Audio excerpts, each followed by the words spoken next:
Plus are minus అటు ఇటుగా ఉన్న 2-3 ఒక 5 అటు ఇటుగా ఉన్న ఈ దీంట్లో చాలా అద్భుతాలు ఏం జరిగాయంటే రాష్ట్రంలోనే అసలు 151 సీట్లు వచ్చిన ఒక పార్టీకి అంటే మోర్ దెన్ 80% వచ్చిన పార్టీకి కంప్లీట్గా ఒక సింగిల్ డిజిట్కి వెళ్ళిపోతుంది లేదా 14కి వస్తుంది అనే నెంబర్ ఆప్షన్ ఇచ్చాం మనం. అది అసలు ఇంపాసిబుల్ కేసు. మళ్ళీ అంత సెక్షన్లో ఎలా జరుగుద్ది అనేది ఫ్యూచర్లో జరగదు. ఒకటి జరగచ్చు, రాష్ట్రంలోనే ఒక హీరో ఉన్నటువంటి వ్యక్తిగా ఎక్కువ మంది అభిమానించే వ్యక్తిగా ఉన్న పార్టీకి 10 ఏళ్ల నుంచి ట్రై చేస్తూ ఒక్క సీటు కూడా గెలవకుండా ఉంటూ కంటిన్యూస్గా ఫెయిల్యూర్స్ చూసిన వ్యక్తి ఎంతో కోట్లాది మంది అతను గెలుస్తాడని వెయిట్ చేస్తున్నప్పుడు ఆ పార్టీకి ఎక్కడైతే పోటీ చేసిన ప్రతి ఒక్క నియోజకవర్గం గెలుస్తుందని నరమానుడు నమ్మని ఒక నెంబర్ చెప్పడం. మూడోది మామూలు 70 అయిపోయింది, టీడీపీ అయిపోయింది, కష్టం అనుకున్నది పోటీ చేసిన ప్రతి దగ్గర 90% పైన అంటే 144 పోటీ చేస్తే 133 నియోజకవర్గాల పేరుతో సహా చెప్పి ఎన్ని గెలుస్తుందని ఒకేసారి చెప్పడం. నాలుగో విషయం, అసలు సిట్టింగ్ గవర్నమెంట్ ఉన్నటువంటిది అసలు ఇంకా అది ఇనానమస్, మళ్ళీ పోటాపోటీగా ఉంటుంది, క్లిష్టంగా ఉంటుంది, ఎవరు గెలుస్తుందో చెప్పలేం, చాలా టైట్ ఫైట్లు ఉన్నాయి అన్ని రకరకాల సర్వేలు రకరకాలుగా చెప్తూ జనాల్లో కూడా కన్ఫ్యూజింగ్ స్టేజ్ వాళ్ళలో కూడా ఉన్నప్పుడు అసలు ప్రధాన ప్రతిపక్ష హోదా కూడా రాదు. అసలు గెలవడం పక్కన పెట్టండి, ప్రధాన ప్రతిపక్ష హోదా రాదు, కేవలం 21 సీట్లు పోటీ చేసినటువంటి ఆ పార్టీకే ప్రధాన ప్రతిపక్ష హోదా వస్తుంది అనేది ఇన్ని 4 భిన్నంగా ఉన్నటువంటి లేయర్స్, 4 తూర్పు పడమర ఉత్తర దక్షిణ రకాలుగా 4 లేయర్స్ని దాంట్లో మళ్ళీ సింగిల్ నెంబర్గా చెప్పడం అనేది ఇది నెవర్ అనుకుంటున్నాను సార్. ఇంతకుముందు జరగలేదు, తర్వాత జరుగుద్దా లేదా వేరే రాష్ట్రంలో జరగచ్చు, కానీ మన రాష్ట్రంలో అంత క్లిష్టమైన పరిస్థితుల్లో జరగదనుకుంటాను సార్. ఇప్పుడు 151 ఒకప్పుడు ఆ 5 మధ్యలో కొట్టేసి ఓన్లీ 11 వచ్చింది ఇప్పుడు. అవును, అంటే జనాలు చాలా మంది సోషల్ మీడియాలో మాట్లాడుకుంటున్నారు ఆ విధంగా. అంటే నేను వాళ్ళని ఇది చేయడం కాదు, కానీ మామూలుగా 11 వచ్చిందని చెప్పడం నా ఉద్దేశం. కరెక్ట్. సో వైసీపీ పార్టీ అంత ఇదిగా అంటే కిందకి వెళ్ళిపోవడానికి అప్పటి వరకు టీడీపీ అసలు అంటే టీడీపీ అనేది పార్టీ అనేది సస్టైన్ అవ్వడం చాలా కష్టం, ఇంకెప్పుడు గెలవలేదు అని అనుకుని చాలా జనాల్లో కూడా ఒక రకమైన అంటే జనాల్లో ఉందో లేదో తెలియదు, కానీ రాజకీయ వర్గాల్లో అలాంటి అభిప్రాయం ఉండేది వేరే రాజకీయ వర్గాల్లో. సో అలాంటిది ఇలా పుంజుకోవడానికి కారణం ఏంటి సార్? అంటే ఏ విధంగా మీరు విశ్లేషిస్తారా కారణాలని? అంటే ప్రధానంగా కూటమి బలం sir. First of all vote banking, ఆబ్వియస్గా కాంబినేషన్, అది ఎంత పర్సెంట్ కలిసింది, పోన్ ఎంత పర్సెంట్ పెరిగింది అనేది అది వేరే విషయం. ఎందుకంటే మనం ఫైనల్గా చెప్పిన పర్సంటేజ్ కూడా యాక్యురేట్గా వచ్చి ఓవరాల్గా 58%, 38% అని చెప్పాం. దానికి దరిదాపులు 1% అడిటికి వచ్చింది. అంటే టోటల్ రాష్ట్రం మీదగా ఒక పార్టీకి వస్తుంది కూడా, అంటే ఇండివిజువల్ నియోజకవర్గాలని కన్సాలిడేట్ చేసి వచ్చిన నెంబర్ అది. సో ఈ పర్సంటేజ్ ఎలా ఎంత యాక్యురసీగా చెప్పామంటే 1% దీంట్లో తగ్గుద్ది, రోడ్ల వల్ల తగ్గుద్ది, ఇంకో 1% లిక్కర్ వల్ల తగ్గుద్ది, ఇంకో 1% దీని వల్ల తగ్గుద్ది, ఇంకో 1% ఎంప్లాయీస్ వల్ల తగ్గుద్ది, ఇంకో 1% ఎంప్లాయీ కోసం ప్రిపేర్ అయ్యే వాళ్ళ కోసం జరుగుద్ది, ఇంకో 1% ఇక్కడ నుంచి చాలామంది ట్రావెల్ చేసి వాళ్ళు ప్రభావితం చేస్తారు, ఇంకో కొంత పర్సెంట్ 4 to 5% వీళ్ళతో యాడ్ అవుద్ది. ఇలా 1% అది ఓవరాల్ కాదు, నియోజకవర్గాల వరకు ఒక దగ్గర ఉండొచ్చు, ఇంకో దగ్గర రాజధాని ఎఫెక్ట్ వల్ల 2-3% వేరియన్స్ ఉండొచ్చు, ఇంకో దగ్గర వైజాగ్లో ఉండొచ్చు. ఇలా అంతా క్రోడీకరించి నెంబర్స్ చేసుకోవాల్సి వస్తుంది. అదే డేటా సైన్స్లో అదొక అద్భుతం సార్. ఇక్కడి నుంచి అంతమంది జనాలు సంక్రాంతి పండుగకి యాక్చువల్గా హైదరాబాద్ చూడగానే సంక్రాంతికి బీభత్సంగా వెళ్తూ ఉంటారు ఇక్కడ ఉండే ఆంధ్ర వాళ్ళందరూ వాళ్ళ ప్రాంతాలకి. మళ్ళీ ఈ ఎలక్షన్ మే 13ని అలాంటి సంక్రాంతి కనిపించింది, అంటే అంత ఆ విధంగా మైగ్రేట్ అయ్యారు జనాలు. సో అది ఒక ఇన్ఫ్లుయెన్స్ చేసింది, అంటే ఈ స్టాటిస్టిక్స్ని వాటిని నెంబర్స్ని ఇన్ఫ్లుయెన్స్ చేయడానికి అది కూడా కారణం అని అనుకోవచ్చా సార్? వన్ ఆఫ్ ది, అంటే ఒక ఆ బేస్ చేసుకొని ప్రతిసారి ఓటింగ్ పర్సంటేజ్ పెరిగితే ఎప్పుడు అపోజిషన్ పార్టీ గెలుస్తుందేనో, ఓటింగ్ పర్సెంట్ పెరిగితే ఎప్పుడు సిట్టింగ్ పార్టీ గెలుస్తుందో, అలా ఆ సీక్వెన్స్లో మనం చెప్పలేం. కానీ ఇక్కడ పెరిగినటువంటి ఓటింగ్ పర్సంటేజ్ మటుకు ఆబ్వియస్గా అపోజిషన్ పార్టీకి అడ్వాంటేజ్ అయింది. ప్లస్ అక్కడికి వెళ్ళి వాళ్ళు ఒక అవ్వాతాత వైఎస్ఆర్సీపీకి వేయాలనుకున్నా కానీ వీళ్ళు వెళ్ళి వాళ్ళని ఇన్ఫ్లుయెన్స్ చేసిన సందర్భాలు కూడా ఇంకో యాడెడ్ పర్సంటేజ్. సార్ ఇందాక కూటమి కలవడం ఒక ఓటింగ్ బలం దానివల్ల ప్లస్ అయిందని అన్నారు కదండి సార్. ఒకవేళ కూటమి అంటే టీడీపీ పార్టీ ఇండివిజువల్గా, జనసేన ఇండివిజువల్గా, బీజేపీ ఇండివిజువల్గా పోటీ చేసి ఉంటే యాక్చువల్ వైసీపీ గెలిచేది, అది అందరూ అంటున్నమాట. అవునా అంటే సార్? డిపెండ్స్ సార్, అది అప్పుడు అంటే చాలా ఫ్యాక్టర్స్, ఇది హైపోథెటికల్ క్వశ్చన్ కాబట్టి అది ఫర్ సపోజ్ టీడీపీ ఇండివిజువల్గానే ఈసారి మనం ఎవరితో కలవము, మనం ఇండివిజువల్గా వెళ్దాం, ఈసారి ఎందుకు కొట్టడం చేస్తాం, రాష్ట్రం అన్యాయం అయిపోతుంది, ఏదో వాళ్ళు చెప్పాలనుకుని చెప్తారు కదా, అలాంటి ఫేజ్లో వెళ్ళి, అలాగే జనసేన కూడా 175 నియోజకవర్గాలు మనం ఇది ఇండివిజువల్గా పోటీ చేద్దాం, ఇది ఈ క్యాండిడేట్లు నేను ముందుగానే ప్రకటిస్తున్నాను, పలానా రాము గారు ఇక్కడి నుంచి కంటెస్ట్ చేస్తారు, పలానా రవి గారు ఇక్కడి నుంచి కంటెస్ట్ చేస్తారు, లేదా పలానా 50-60 నియోజకవర్గాలే కన్సాలిడేట్ చేద్దాం, మనం మొత్తం వద్దు 50కి 50 కొడదాం అన్న ప్లాన్తో వెళ్తే వేరే రకంగా ఉంటుంది. లేదు 175 పోటీ చేస్తే ఒక రకంగా ఉంటుంది. లేదు లాస్ట్లో పొత్తుల దాకా వచ్చి పొత్తులు సరిగ్గా కుదరలేదు, నువ్వు ఇచ్చేది నేను ఇచ్చేది మాట అనుకుని విడిపోయారు, అప్పుడు వేరే రకంగా ఉంటుంది. ఇలా నెంబర్ ఆఫ్ ఫ్యాక్టర్స్ బట్టి చెప్పినాం. బట్ పొత్తు లేకపోతే మటుకు చాలా నియోజకవర్గాల్లో టఫ్ ఫైట్ ఇచ్చింది. ఇప్పుడు ఏ సినారియో ఏంటి అనేది ఒక్కొక్క దాంట్లో ఒక్కొక్క అడ్వాంటేజ్ ఉంటుంది. అవునండి.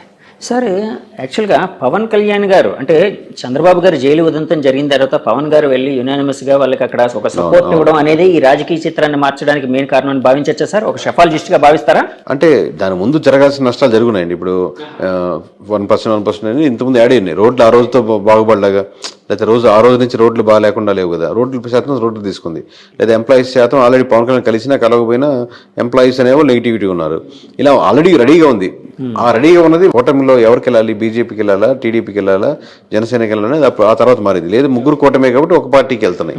అసలు ఎవరి కేకే గారు ఎప్పటి నుంచి ఈ రంగంలోకి వచ్చారు? ఇలా అని మీ పర్సనల్ లైఫ్ కోసం, మీ ప్రొఫెషనల్ లైఫ్ కోసం తెలుసుకోవాలని చాలా మందికి ఒక ఉత్సుకత అనేది అయితే ఉందండి ప్రపంచవ్యాప్తంగా. సో ఎక్కడ సార్ మీది, ఎక్కడ ప్రాంతం, ఏంటి, ఎప్పటి నుంచి ఈ ఫీల్డ్లోకి వచ్చారు? మా సొంతూరు నెల్లూరు అండి. ఓకే. ఈ సర్వీస్ రాకముందు నేను 8 సంవత్సరాల వరకు సాఫ్ట్వేర్ ఇంజనీర్గా పనిచేశాను. సో దీంట్లో ప్రధానంగా రావడానికి ఒక కారణం ఏంటంటే ఏదైనా పాజిటివ్ పనులు వీళ్ళతో చేపించేదానికి ఆస్కారం ఉంటుంది ఎమ్మెల్యేలతో. ప్లస్ ఓట్ బ్యాంకింగ్ కూడా కన్వర్ట్ అవుద్ది కదా. ప్లస్ ప్రజల పల్స్ నిజంగా ఏం కోరుకుంటున్నారు, నిజంగానే అందరు డబ్బులకే ఓట్లేస్తారా, అట్లాంటి రకరకాల డౌట్స్ ఇన్ని కరెక్ట్గా మనం నిజాయితీగా చెప్తే యూజ్ అవుద్ది. ఒకటి నా స్వార్థం ఏంటంటే వాళ్ళ చేత మంచి పనులు చేయించొచ్చని, ఒకటి ఏంటంటే మంచి పనులు చేస్తే ఓట్ బ్యాంకింగ్ కూడా మారుద్దని. సో సర్వీస్ చేయించుకున్నాం, రిజైన్ చేసి సాఫ్ట్వేర్ నుంచి బయటకు వచ్చి చాలా కష్టాలు అక్కడ మొక్కలు తినే దగ్గర ఉంటుంది. అది ఇదే పెద్ద తేడా కాదు కానీ, సో ఓవరాల్గా అది చేయడం మొదలుపెట్టింది, అది సక్సెస్ అయింది, నిజాయితీగా ఉన్నారు ఇప్పుడు. ఇంకా మీ పర్సనల్ లైఫ్కి వస్తే మా మిస్సెస్ పేరు ధనలక్ష్మి, మేము హైదరాబాద్లోనే ఉంటాం. నాకు 2 కొడుకులు. పెద్దవాడు 5th క్లాస్ అవుతున్నాడు, చెగువీర వాడి పేరు. రెండోవాడు వచ్చాను, వాడికి 4 years. చెగువీర అండి, మనం చెగువీర అంటాం, అతను యాక్చువల్ ప్రొనౌన్సియేషన్ చెగువర అంటాం. మేము మామూలుగా చెగు అని పిలుస్తాం. మీకు అంటే ఆ ఇన్ఫ్లుయెన్స్ ఏమైనా ఉందా అంటే అలాంటిది? అతను పవన్ కళ్యాణ్ గారు ఎక్కువ ఇన్ఫ్లుయెన్స్ అయ్యేవారు? చాలా అంటే లేదు సార్. మామూలు కమ్యూనిస్ట్, మా నాన్నగారు కమ్యూనిస్ట్ లీడర్ డిస్ట్రిక్ట్ వైజ్. కొంచెం బుక్స్ చదవడం, లేకపోతే ఒకసారి లాంగ్ బ్యాక్ నేను ఒక బైక్ మీద ట్రావెల్ చేస్తూ ఉన్న ఒక మూవీ ఉండేది, కంప్లీట్ మోటార్ సైకిల్ డైరీస్ అనేది ఉంది కదా. ఆ మూవీ చూశాను మామూలుగా. చూస్తున్నప్పుడు అప్పుడు ఎవరు చెగువేరు నాకేం తెలియదు అప్పటికి. చూసి అద్భుతంగా, నాకు ట్రావెలింగ్ ఇష్టం, బైక్ అలా ట్రావెలింగ్ అనేది. తర్వాత అలా ఎవరు అప్పుడు దాంట్లో పూర్తి ట్రాన్స్ఫర్మేషన్ ఉంటుంది అనమాట. మీరు చూస్తుంటారు మోటార్ బైక్ డైరీస్, ఆ ట్రాన్స్ఫర్మేషన్ అవన్నీ చూడడం వల్ల బాగుంది ఇతను వేరంటే అప్పుడు చెగువేరు అనేది. దాని తర్వాత నన్ను గురించి తెలుసుకున్నాను. అప్పుడు వీళ్ళ ద్వారా వాళ్ళ ద్వారా పవన్ కళ్యాణ్ ఇష్టం లేదా వాళ్ళ ఇష్టం సంబంధం లేదు, నేను ఇండివిజువల్గా తీసుకుంది. బట్ కోఇన్సిడెంట్లీ వాళ్ళు అదే కనెక్ట్ అయ్యారు, నేను అట్లా అంతే. అది యూనిక్నెస్ 50% ఏంటంటే కనెక్ట్ అని కూడా కాదు. ఇప్పుడు అనిల్, సునీల్, రవి, కిరణ్ అట్లా ఇన్ని రొటీన్ పేర్లు కదా. నేను స్కూల్స్ లో ఈ పేరు ఇంకోటి ఉండకూడదు అన్న 50% రీజన్. ఇంకోటి నేను కనెక్ట్ అయిన డైరీస్, దాంట్లో అతనికి ఆల్రెడీ ఆ పేరుకి ఒక స్టోరీ ఉంది, ఒక యూనిక్నెస్ ఉంది కదా అనేది. ఇట్లా రకరకాల కాన్సెప్ట్. ఇందాక మీరు ఒక మాట అన్నారు, షెఫాలజిస్ట్గా ఉంటే పొలిటీషియన్స్ మంచి పనులు చేయించవచ్చు. అది ఎలా సాధ్యపడుతుందండి? అంటే మనం సర్వే అండ్ స్ట్రాటజీస్ కదా సార్. ఎమ్మెల్యే కలుస్తాం, వాళ్ళు సర్వే రిపోర్ట్ ఇస్తాం కదా. లాస్ట్లో మీరు ఇక్కడ నెగిటివిటీ ఉన్నది చెప్తున్నప్పుడు మీరు ఈ పనులు చేయండి సార్, అక్కడ యూజ్ అవుతుంది చెప్తాం కదా. ఆయనకి అడ్వైజ్ చేస్తాం, స్ట్రాటజీ కూడా చెప్తాం కదా ఎక్కడెక్కడ నెగిటివిటీస్ ఉన్నాయో. అప్పుడు ఆ థింగ్స్ చెప్పేటప్పుడు కొంచెం అక్కడ ఏదో ఎలక్షన్స్లో పెట్టుకునే డబ్బులు, లాస్ట్ మినిట్లో పెట్టే డబ్బులు పెద్ద ఓటింగ్ % డిఫరెన్స్ ఉండదు. అది అమౌంట్ దీని మీద ఇన్వెస్ట్ చేయండి, మంచి పని మీద, ఇక్కడ కార్యక్రమం మీద ప్రజలకి ఎంతో హెల్ప్ అవుతుంది. మీకు ఆయన కావాల్సింది ప్రజలకు హెల్ప్ పక్కన పెడదాం, గెలవాలి. పోటీ చేసినప్పుడు గెలవాలి, ఫస్ట్ రీజన్ అదే. ఆ రీజన్ సక్సెస్ఫుల్ అవుతుంది కదా. అదే వేరే దగ్గర పెట్టే బదులు, రేపు పొద్దున్న లాస్ట్లో 20 కోట్లు 40 కోట్లు పెట్టే బదులు ఇక్కడ 2 కోట్లు పెట్టి ఈ గ్రామంలో ఈ సమస్యను తీర్చగలిగితే ఇది స్టాండ్గా ఉండిపోతారు. దాన్ని అడ్వర్టైజ్ చేసుకుని ఇంకో ₹1 పెట్టి అదే సమస్య. అలా మంచి పనులు అంటే అలా యూజ్ఫుల్ పనులు అనమాట, లాంగ్ రన్గా ఉండేటట్టు. ఇది డబ్బులు ఇస్తే టెంపరీ, తలా 2,000 ఇచ్చినా తీసుకుంటే, తలా 3,000 ఇచ్చినా తీసుకుంటారు. కానీ టెంపరీ కదా, 2 రోజులు ఖర్చు అయిపోద్ది. కానీ అటుగా ఒక ఆర్గనైజేషన్గా ఏదైనా స్ట్రక్చర్గా మీరు ప్లాన్ చేశారనుకోండి, ఆ 2-3 గ్రామాలకి స్టాండర్డ్గా ఉంటుంది ఎప్పటికీ. సార్, ఇందాక మీరు ఒక మాట అన్నారు, కూటమి కలవడానికి ముందే జరగాల్సిన నష్టం జరిగిపోయింది వైసీపీ పార్టీకి. అంటే జరగాల్సిన నష్టం అంటే వాళ్ళు చాలాసార్లు చెప్పుకొని వచ్చారు, మేము లక్షల కోట్ల డబ్బులు జనానికి పంచుతూ ఉన్నాం, ఎలాంటి మధ్యవర్తి లేకుండా జనం అకౌంట్స్కి వెళ్ళేటట్టు, వాళ్ళకే లబ్ధిదారులకి డైరెక్ట్ గా చేరేటట్టు చేస్తున్నాం. సో అదంతా మాకు చాలా హెల్ప్ చేస్తుందని. సో నష్టం అన్నారు కదా సార్, ఆ నష్టం ఏంటి సార్? అంటే 3 రాజధానులు ఇలాంటివి ఏమైనా నష్టపరిచాయా వాళ్ళని? అంటే హెల్ప్ చేసింది ఆ మాట. వెల్ఫేర్ స్కీమ్స్ ఖచ్చితంగా పాజిటివ్ ఉంటుంది సార్, దాంట్లో డౌట్ లేదు. కాబట్టి ఎంత పాజిటివ్, ఒక 5% యాడ్ అవుద్ది అనుకోండి, అది ఒక్కటే సరిపోదు కదా గెలుపుకి. మీరు ఆల్రెడీ 25% ఎంత ఓట్ బ్యాంకింగ్ ఉందనుకోండి, ఇంకో 5% 30కి వస్తారు. కానీ మీరు 30 సరిపోదుగా, ఇంకో 20% యాడ్ అవ్వాలి. లేదా మీకు లాస్ట్ టైం పడేటువంటి 50%లో ఇంకో 10-15 మంది వెళ్లకుండా ఆగాలి. అప్పుడు కానీ మీరు 30కి రారు. ఇప్పుడు మీరు వెళ్లకుండా ఆగాలంటే రోడ్లు బాగుండాలి, రాజధాని ఇష్యూలో నిజంగా రాజధాని కాకుండా రాజధాని పక్కన పెట్టు ఇది బాగుంది చూడు అని ఆల్టర్నేటివ్ ఉండాలి. రాజధాని కాన్సెప్టే కాదు, ఓకే దాన్ని మించిన ఎమోషన్. మీరు ఒక దాంతో సఫర్ అవుతున్నారు, నాకు ప్రమోషన్ కావాలంటే ఖచ్చితంగా ప్రమోషన్ ఇవ్వాలండి, శాలరీ పెంచుతాను, ఓకే అంటే ప్రమోషన్ పక్కన పెట్టి మీకు శాలరీ సాటిస్ఫై అయ్యారు. సో ఆ ఎమోషన్ ని కనెక్ట్ ఏదో ఒక చేయడం ఎమోషన్ అంటే మిస్ అయిందండి అంతే, వైసీపీ వాళ్ళు? 100%. లేకపోతే ఇన్ని రకాలుగా డ్యామేజ్ అవ్వదు ఇన్ని లేయర్లు. సో ఏ ఎమోషన్ ఎక్కడ మిస్ అవుతున్న దానికి ఆల్టర్నేటివ్ గా మీరు ఇంకో ఎమోషన్ యాడ్ చేయగలగాలి. ఆ ఎమోషన్ యాడ్ చేయడంలో మిస్ ఫెయిల్ అయింది సార్. అలాగే నేను చాలా సార్లు చాలా మంది దగ్గర పెద్ద పెద్ద వాళ్ళ దగ్గర ఒక మాట అయితే విన్నాను, అసలు ఈ ఎలక్షన్ అంతా జగన్ వర్సెస్ జగన్ గా జరిగింది. అంటే వాళ్ళు అన్నది ఏంటంటే జగన్ రావాలి జగన్ పోవాలి, ఈ రెండింటి మీదే బేస్ అయ్యి ఈ ఎలక్షన్ నడిచింది అని. ఇలాంటి స్టేట్మెంట్ ని మీరు అంటే యాక్సెప్ట్ చేస్తారా, ఏకీభవిస్తారా, లేకపోతే డినై అంటే చేస్తారా? పార్షియల్ కరెక్ట్ ఉందండి. పోయినసారి చంద్రబాబు రావాలి చంద్రబాబు పోవాలి అన్నట్టు జరిగింది అనుకున్నాం అనుకోండి. అబ్వియస్ గా రెండు పార్టీల మధ్య ఓటు బ్యాంకింగ్ జరుగుతున్నప్పుడు రెండు పార్టీల్లో ఎవరికి చంద్రబాబు జగన్ అనుకుంటున్నారు. వీళ్ళు చెప్పేటప్పుడు జగన అని వీళ్ళు దాన్ని ప్రమోట్ చేస్తున్నారు. బట్ యాక్చువల్లీ ఏంటంటే ఏ నియోజకవర్గంలో ఆ నియోజకవర్గంలో ఓటేస్తారు. ఇప్పుడు మొత్తం రాష్ట్ర వ్యాప్తంగా నా ఓటు రిప్రజెంట్ చేస్తున్నాను అని కాదు కదా. నా నియోజకవర్గంలో ఈ ఎమ్మెల్యేకి వేద్దామా, ఎమ్మెల్యేతో పాటు చంద్రబాబుని కూడా చూసేద్దామా, ఎమ్మెల్యే చెడ్డోడు కానీ తెలుస్తుంది కానీ చంద్రబాబు మీద నాకు అభిమానం ఉంది వేద్దాంలే, అది ఈడు చాలా మంచివాడు ఎమ్మెల్యే కాకపోతే జగన్ మీద నాకు వ్యతిరేకత ఉంది వీళ్ళేంలే. సో ఈ ఫ్యాక్టరీ ఒకటి ఆలోచిస్తాడు. వీడు ఓవరాల్గా జనం అని అనుకోడు, నేను తన ఓటు తమ అంటే వాళ్ళ ఇంట్లో వాళ్ళు ఓటు ఇన్ఫ్లుయెన్స్ చేయగలుగుతాడు. కన్సాలిడేట్గా మనం చెప్తున్నప్పుడు మనం యాజ్ ఏ సర్వే దాంట్ నుంచి వచ్చాం కాబట్టి కన్సాలిడేట్గా ఆ ఓట్ బ్యాంకింగ్ ఎలా వెళ్తుందో అనుకుంటాం.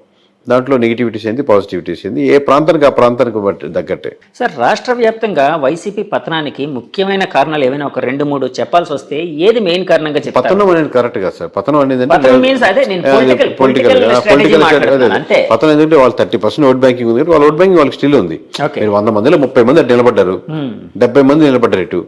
మనకి ఇట అల్గారిథమ్స్ లో మనకి ఉన్నటువంటి rules and regulations government of ఇండియాలో ఉన్నట్టు కాబట్టి మెజారిటీ ఓట్ బ్యాంకింగ్ బట్టి సీట్లు రావు కాబట్టి ఓన్లీ నియోజకవర్గాల బారు కాబట్టి మీకు తక్కువ కనపడుతుంది. కానీ 100% మంది అంటే చిన్న నెంబర్ కాదు. ప్రతి కోట్లో 30 లక్షల మంది ఉన్నారు. సో సీట్లు అంటే ఇప్పుడు ఇందాక చెప్పినట్టు ఒక్కొక్కటి ఫ్యాక్టర్. ఇందాక చెప్పినట్టు రోడ్డు కావచ్చు, అక్కడ స్కూల్స్ కావచ్చు, హాస్పిటల్స్ మంచి డెవలప్మెంట్ లేకపోవడం కావచ్చు, రకరకాల ఫ్యాక్టర్స్. అంటే ఏదో ఒక ఎమోషనల్ కంటాక్ట్ ఏదో ఒక రీజన్ అయితే అంటే స్టేట్ వైడ్ గా ఒక ఏదో కారణం ఉండే అవకాశం ఉంది కదండి. అట్లాంటిది ఏదంటారు? అంటే ఒక షెఫాలజిస్ట్ గా మీరు స్టేట్ వైడ్ గా అదే సార్. ఇప్పుడు మీకు ఇప్పుడు అంటే మీకు వన్ సైడ్ కనపడింది కాబట్టి అలా అనిపిస్తుంది. ఇప్పుడు రాజధాని స్టేట్ వైడ్ జరిగిందంటే రాజధాని మీకు కృష్ణాల గుంటలో ఉన్నట్టు మీకు శ్రీకాకుళంలో ఉండకపోవచ్చు, రాప్తాడులో ఉండకపోవచ్చు. రాప్తాడు ప్రజలు మనకు అమరావతిలో ఉండే రాప్తాడు ప్రజలు రాప్తాడు సమస్యల మీద వేస్తుంది. అలాగే స్టేట్ వైజ్ ఉన్న డెవలప్మెంట్ మీద కూడా చూసుకుంటూ ఉంటుంది. అలాగే కొంచెం ఎమ్మెల్యే మంచివాడైతే కొంచెం కన్సిడర్ అవుద్ది. అయితే 2-3 సార్లు ఓడిపోయినాడు, ఈసారి గెలవాలని సానుభూతి అవుద్ది. ఓవరాల్ జనరలైజ్గా స్టేట్మెంట్ చెప్పలేము. కూటమి కట్టడం జనరలైజ్గా స్టేట్మెంట్ చెప్పుకోవచ్చు. కూటమి రాష్ట్ర వ్యాప్తంగా అడ్వాంటేజ్ అయింది. అంటే నేను చాలా మంది మా ఛానల్ తరఫున కొంతమంది పబ్లిక్ బైట్స్ తీసుకునేటప్పుడు చాలా మంది ఏమనేవారంటే అంటే కూటమిని యాక్సెప్ట్ చేసే వాళ్ళందరూ వెల్ఫేర్ అనేది ఉంది కానీ డెవలప్మెంట్ లేదు, సో డెవలప్మెంట్ లేకపోవడమే మాకు చాలా ఇబ్బందికరంగా ఉందని ఎవరు. ఆ డెవలప్మెంట్ లేకపోవడం అనేది రాష్ట్ర వ్యాప్తంగా వైసీపీని ఓడించడానికి కారణమై ఉండొచ్చా సార్? డెవలప్మెంట్ మీరు కొన్ని విషయాలు చేసినప్పటికి కూడా ఆ నియోజకవర్గంలో వాళ్ళు they have to feel this development. నాకు మంచి స్కూల్స్గా మార్చారు. ఈరోజు నా పిల్లవాడిని మధ్య తరగతి నాకు 30,000 వస్తున్నాయి, నేను ప్రైవేట్ స్కూల్ కట్టి 20,000 కట్టి పంపించాల్సిన అవసరం లేదు. ఈరోజు మంచి జగనన్న స్కూల్స్ బాగున్నాయి, నేను దానికే పంపిస్తాను. అందరూ అలా ఊర్లో ఎక్కువ మంది వెళ్తున్నారు అనుకోండి, ఆబ్వియస్గా మీరు వాళ్ళకి అడ్వర్టైజ్ చేసుకోనక్కర్లే అట్లాగా. సో అదేం ఫ్యాక్టర్ కాదంటారు సార్? అంటే మారుతూ ఉంటుంది అంటారు డెవలప్మెంట్ అనేది సమస్య ఊరి మీద ఉంటుంది. ఓకే సార్, ఇప్పుడు మీరు 2019లో సర్వే మీ ఫస్ట్ సర్వే అది అది చేసిన వెంటనే చాలా ఇది వచ్చింది. అప్పట్లో